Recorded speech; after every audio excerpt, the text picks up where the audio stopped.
দর্শক, বন্যা পরিস্থিতির আরো খবর জানবো। সিলেট থেকে যুক্ত হচ্ছেন আমার সহকর্মী মাহবুবুর রহমান রিপন। আর রিপন, বন্যা পরিস্থিতির সবশেষ কি অবস্থা এবং নতুনভাবে কোনো এলাকা কি প্লাবিত হয়েছে কিনা?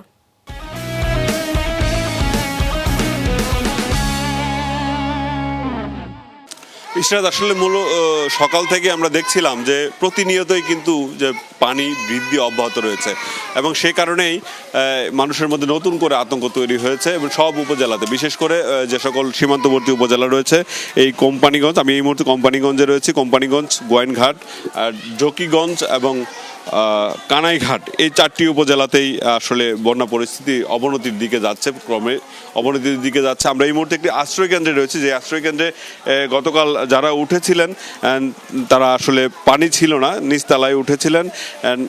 এই মুহূর্তে আমরা যেটা দেখতে পাচ্ছি তার কিন্তু নিচতলাতেও হাঁটু পানি, এবং অনেকেই সেই স্কুলের বেঞ্চি ডাবল করে দিয়ে সেখানে অবস্থান করছেন।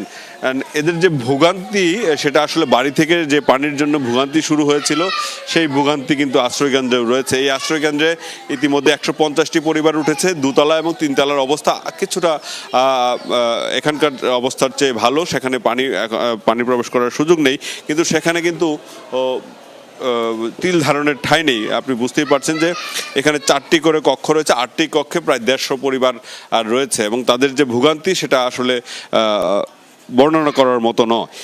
কিন্তু যাদের বাড়িঘর থেকে কিছুটা খাবার নিয়ে এসেছিলেন, তারা হয়তো খাবার খেতে পারছেন, এবং উপজেলা প্রশাসনের পক্ষ থেকেও গতকাল তাদেরকে, এইখানে যারা কয়েকটি পরিবার ছিলেন তাদেরকে খাবার দেওয়া হয়েছে। এই মুহূর্তে আসলে মানুষজনের যে আতঙ্ক, সেটা হলো বাড়িঘর ছেড়ে তারা আসলে এই আশ্রয়কেন্দ্র এবং উঁচু ভবন যেগুলো আছে সেখানে ছুটে আসছেন।